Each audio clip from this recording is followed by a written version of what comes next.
Praise the Lord. எல்லாம் நல்லா இருக்கீங்க. இன்னைக்கு கர்த்தருக்குள்ள எப்போதும் சந்தோஷமாக இருக்கேன். இயேசப்பதை எப்போதும் விரும்புகிறாங்க. இன்னைக்கு கூட இயேசப்ப சொல்கிற ஒரு வார்த்தைன்னா, கர்த்தரே உங்களை ஆசீர்வதிப்பார். ஆமென். வசனம் சொல்கிறது, கர்த்தரின் ஆசீர்வாதமே ஐசுரத்தை கொண்டு வரும், அதனுடைய ஒரு வேதனை கூட்ட மாட்டார். ஆமென். கர்த்தர் ஏசப்பா உங்களை ஆசீர்வதிச்சா அது கடைசி வரைக்கும் அந்த ஆசீர்வாதம் தங்கும். ஆமென்.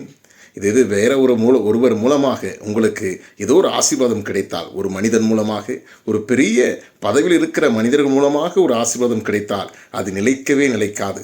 கர்த்தர் கொடுக்கிற ஆசீர்வாதம் தான் கடைசி வரைக்கும் நிலைத்திருக்கும். அதான் ஆபிரகாமை பார்த்து கர்த்தர் சொல்லுகிறார், நான் உன்னை ஆசீர்வதிப்பேன். ஆமென். நான் உன்னை பெருக பண்ணுவேன். நிச்சயமாக நான் உன்னை ஆசீர்வதித்து நான் உன்னை பெருக பண்ணுவேன். ஆமென். இன்னைக்கு இந்த வார்த்தையை சொல்லுங்க, ஆண்டவரே நீங்கள் என்னை ஆசீர்வதிங்க, நீங்கள் என்னை பெருக பண்ணுங்க, நீங்கள் என் பேரை பெருமைப்படுத்துங்கன்னு சொல்லி கர்த்தரிடத்தில் கேட்கும்போது அந்த ஆசீர்வாதங்கள் உங்கள் தலையின் மேல் தங்கும். ஆமென். இன்னைக்கு ஆண்டவர்கிட்ட கேட்டு பாருங்க, ஆண்டவரே என்ன ஆசீர்வதிங்கப்பா, என்ன பலப்படுத்துங்க ஆண்டவரே, நீங்கள் தான் என்னை ஆசீர்வதிக்கணும். எந்த மனிதரோ எந்த பதவியில் இருக்கிற மனிதர்களோ என்னை ஆசீர்வதிக்கக்கூடாது, நீரே ஆசீர்வதியும் என்று சொல்லி கேட்கும்போது கர்த்தர் உங்களை நிறைவாய் ஆசீர்வதிப்பார். அதனால் ஆசீர்வாதமாக இருப்பீங்க. God bless you.